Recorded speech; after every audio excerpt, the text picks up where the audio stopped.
Vacher was caught when he attacked a woman whose husband came to her rescue. Vacher's murder spree came to an end in August 1897 when he attacked a woman collecting pine cones. The woman was able to fight Vacher off long enough and cry out loudly enough for her husband, children, and other neighbors to come running. Vacher was captured by the group and held until authorities arrived. Vacher was one of many vagabonds roaming the French countryside at the time, and there was little evidence connecting him to any of the murders. Vacher claimed a dog bite he'd gotten as a child made him a killer. Even after writing his confession, at the trial, Vacher admitted to killing 11 people, but blamed it on a dog bite he'd received as a child. Then, he blamed it on the treatment for the bite, because the dog had been rabid.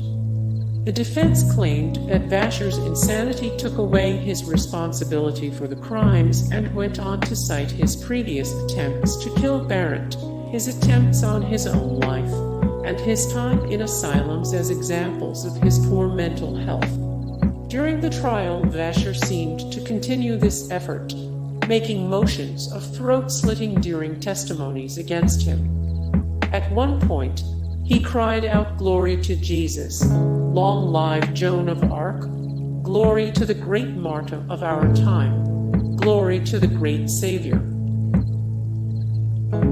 After being arrested for public indecency, Vacher wrote an unprompted confession to his murders. Vacher was charged with the minor offense of public indecency in August 1897. He was sentenced to 3 months in jail, during which time he wrote a confession to the murders he'd committed. The reasons for his confession are debated. There was no real reason he would have been suspected of his murders, but it's possible that he thought the police were on his tail and wanted to get a jump on his insanity defense. Joseph Vacher killed his pets in front of onlookers. As Vacher wandered the countryside, he had 2 pets with him, a magpie and a small dog named Lulette. One day, Vacher stopped at the home of Regis Back to beg for food.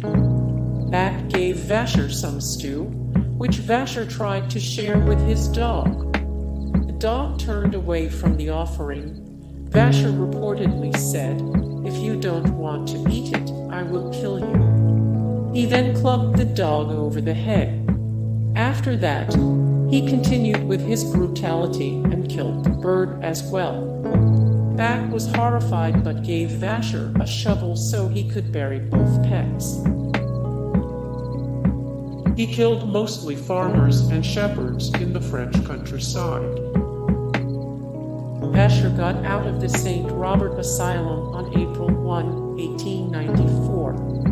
In May or June of 1894, he killed his first victim, Eugenie Delhomme. Delhomme was a factory worker in boat repair. He then assaulted and mutilated her body. Delhomme was different than most of Vacher's victims, however, because many of the people he killed generally believed to be between 11 and 14 people total, also posited to be as many as 27 were rural shepherds. He didn't seem to care about age or gender, just killing men and women who tended their flocks in relatively isolated settings. Before his murder spree, Vacher tried to kill himself several times and was committed to numerous asylums. After his first love refused his marriage proposal, he stalked her and shot her. After his first love refused his marriage proposal, he stalked her and shot her. Joseph Vacher didn't just kill people, he mutilated their corpses. Hey guys, thank you so much for the support and likes and comments down below, and also thank you so much for watching, and I look forward to see you in the next video. Then take care. Bye.